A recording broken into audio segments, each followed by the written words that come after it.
Hello Gemini, it's Maggie the Irish Gypsy here with your September 2025 mid-month general reading. We're looking at the second half of September for you.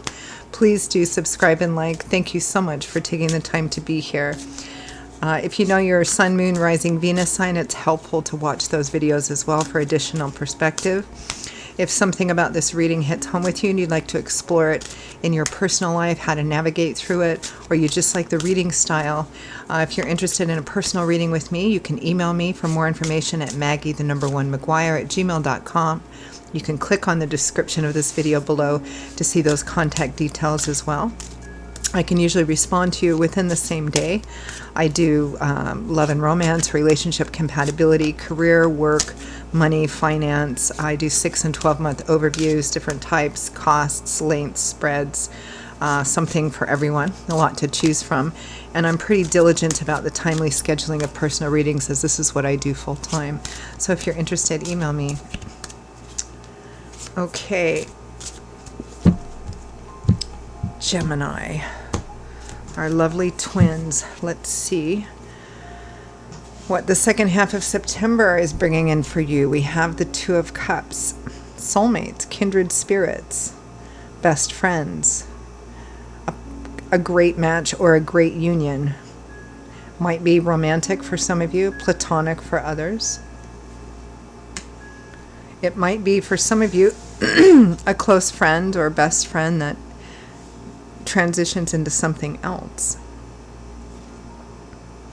Next we have the King of Coins, Taurus, Virgo, Capricorn energy here. Sun, Moon, Rising, Venus, or somebody that's showing up as the King of Coins or Pentacles, the King of Earth.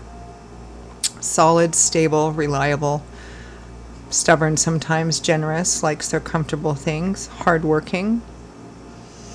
This is a general reading, so I don't get too hung up on gender, male or female. This is somebody that's showing up as significant. It might be the other half of that Two of Cups soulmate card. For some of you, it might represent stability and achievement in financial and material issues, which may or may not be affecting your partnership life. We have the Seven of Cups next. Possibility and potential, looking at all the different options, focusing on the best way that things could work out. It's kind of a dreamy card. It's a card about, kind of daydreaming, building castles in the sky, fantasizing. The only caution about the Seven of Cups is it's not grounded in reality. So it would be looking at different options and opportunities, or looking at the possibility and potential, but also kind of pairing that with, okay, this is what I would love this to be. What would it actually take? So this is about also needing to be grounded, both using that air energy of the mind, the earth energy of practical work. Yeah. You may be, well, let's see what your crowning energy is. Seven of Coins. So this is a card of consideration, reflection, looking at what your efforts have gained you so far and what to do moving forward. Am I okay with it being the way it is? Should I continue to grow this? Should I take what I can and move on in another direction? Taking stock, taking inventory.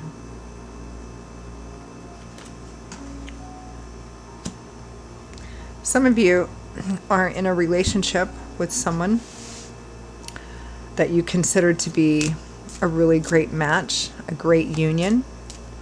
You're kind of looking at the different options and possibility and potential of how to move forward with this person. You might be considering it together.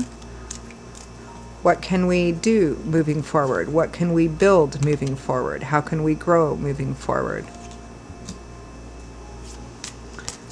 Some of you, it may still be just in your head. Let's take a look. Let's take a look at that Seven of Coins.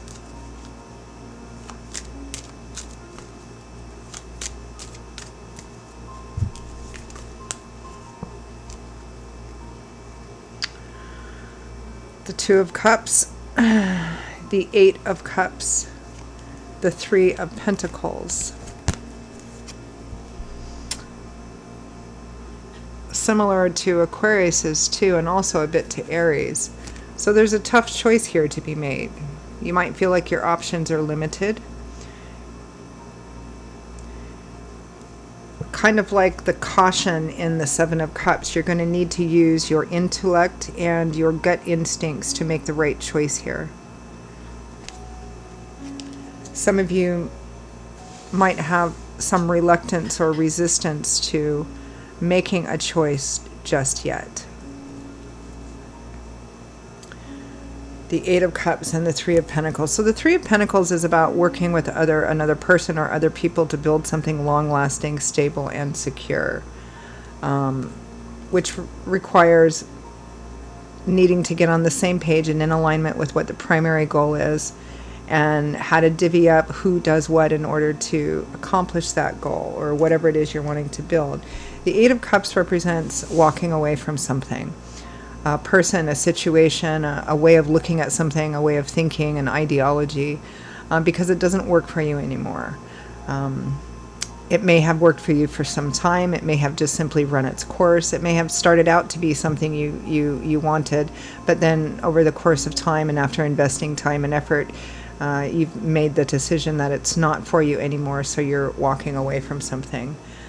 Some of you, this may be a choice between two people. There might be a third-party situation here in romance or even in another type of partnership. And you're going to have to make a choice between two people, two parties, two different things. And it's a tough choice to make.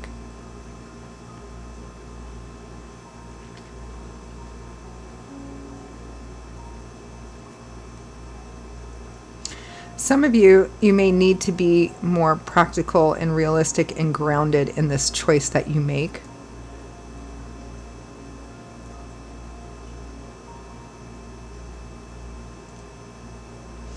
Some of you may be in a relationship or partnership or situation of some kind, and there's issues or difficulties within that relationship. And here along comes somebody or partnership, and here, over here is another opportunity, another person, another partnership, another opportunity here. And because it's new and fresh and doesn't have any history or any mistakes attached to it yet, it seems very attractive, more attractive than the thing that you're in. And so you're kind of looking at this other thing. Again, for some of you, not all of you, but for some of you, I'm feeling kind of a strong sense of caution of be sure that perhaps your disappointment or discontent with any current situation isn't also coloring how you see the perfection in this potential new thing over here. Let's take a look at this Two of Cups. It definitely looks like partnerships are central here for you, whether again they're romantic or platonic or even business. Two of Cups.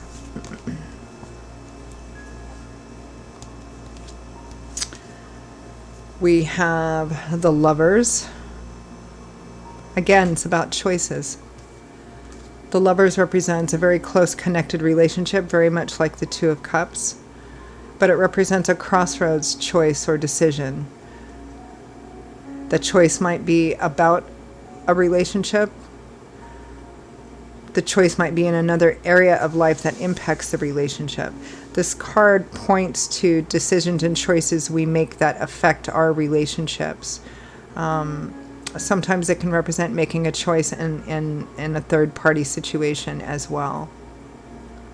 The importance of making this choice, whether it's love, whether it's business, whatever it is, this is about asking yourself, what do I want more than anything? And making sure that our actions align with our highest values and morals and ethics here. There may be a bit of a moral or ethical dilemma in this choice or decision for you, whether it's about a relationship or it's another area of life that's going to impact the relationship. Because there's a strong suggestion with the Lovers about making choices that are in alignment with the highest, your highest level of honor and integrity as well, making sure that what you say your core beliefs and values are, that your actions are actions that support that. The Three of Cups and the Three of Wands. The Three of Cups is our kind of socializing, celebration, friendships, our tribe, social connections in our community. And the Three of Wands is laying the groundwork for future growth and expansion, starting to see your efforts paying off and feeling much more hopeful, positive, and optimistic about the future. It may be that someone in a romantic way, it may be for your romantic life, I mean, it may be that some of you have a really good or close friendship with someone in your community, in your social circle, your group, your tribe. And it is perhaps transitioning into something deeper, something more romantic, and there's a decision or a choice that needs to be made. Some of you, this may not be about the relationship itself. Some of you may be in a relationship and everything's fine in the relationship. There's no third party anything, you know. Again, there's a significant decision that needs to be made here. For some of you, it might be about joining a new group. For some of you, it might be about moving or relocating or, finding yourself in a new place or a new community and asking yourself, is this in alignment with what we want? Or is this area, are these people in alignment with what we want? If you're wanting to communicate or collaborate with other people, do you guys share the same vision? And so it's about making choices that support that. So let's take a look at the King of Coins. But I am feeling a bit of a moral or ethical dilemma here for some of you. On a romantic level, I can understand that if you're already involved in a relationship and, you know, you've got a friendship, another friendship that's turning romantic as well. Or maybe perhaps in your community or your place of work, again, there may be this connection that's deepening, but to act on it or to invest in it would affect more than just you and the other person. It may affect your community. It may affect your work environment. King of Coins. It might get sticky, put it that way. The Five of Wands, conflict, competition, tension within yourself, with other people. The Seven of Cups, again, possibility or potential, daydreaming, justice. Let me pull one more. The Seven of Wands.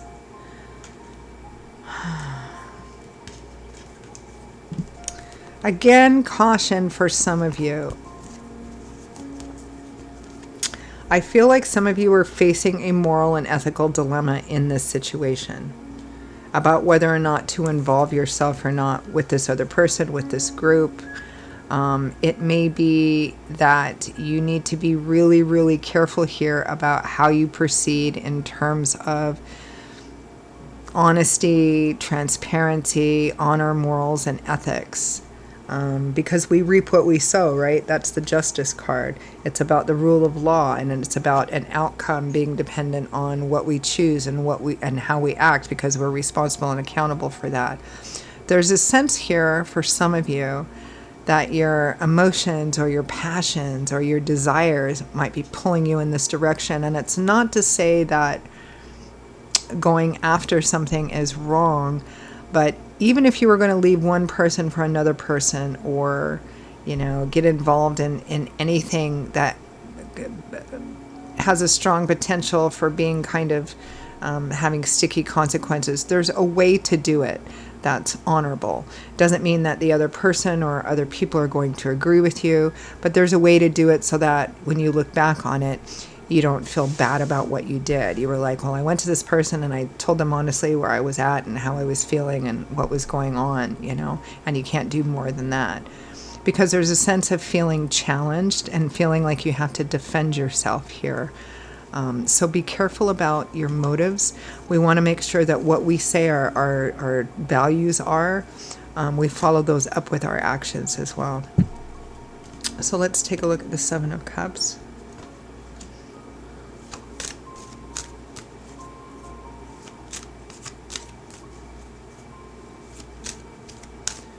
Basically, whatever situation you're facing right now, Gemini, where there's this tough choice to be made,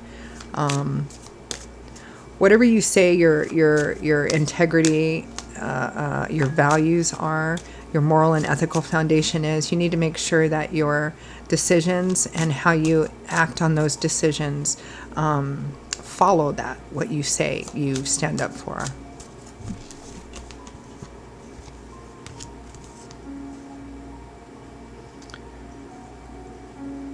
Ace of Swords, Strength, and the Five of Cups. Again, be careful and check yourself.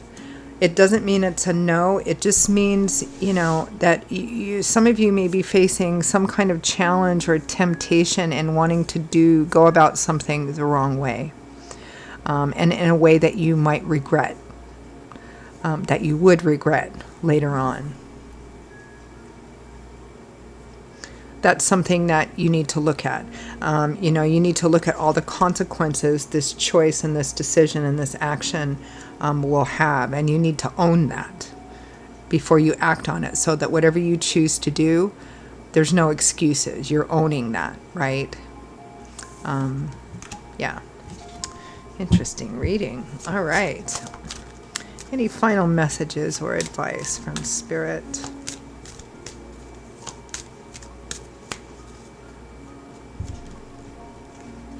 I mean, I think we've all been in similar situations in one area of life or another where, we know what the right thing is, or the law is, or the right thing is generally, but we might be tempted to do something different, right? Five of Swords, Nine of Wands, the Devil, the King of Pentacles, again, which is the same as the King of Coins, and the Ace of Cups. For some of you, this is just relationship oriented. It's the desire to build a relationship with somebody else, but undercover. And be careful. Again, this kind of points to a potentially sticky moral or ethical dilemma where you're tempted to go after something with disregard for the collateral damage. And it may end up costing you in the long run. Again, to use romantic relationships as an example, people leave their partner for another partner all the time. It happens all the time. And what I do here as a tarot reader for decades, I've seen it all the time. But there's a way to leave one relationship for another relationship. There's a way to leave one job for another job, right? And, doesn't mean that everybody's going to be happy with it, but there's a way to do it that still has honor and integrity. Here, it feels like the temptation is to do it a different way, and to do it, the Five of Swords is, I want what I want no matter what the cost is, and the cost might be pretty damn high. There may be a lot of collateral damage, and again, with justice, in the same reading with the Five of Swords, it comes back to us in one way or another, in one form or another. So be careful, because the temptation is strong here. So check your motives and be careful that you keep justice in mind in how you act. So I'm going to leave it there. Strange reading. I'm going to leave it there. Gemini, those are your messages for the second half of September 2025. And for those of you for whom it hit home and made sense, I hope it was, enlightening or helpful. If it did and you'd like to see how it plays out a little deeper,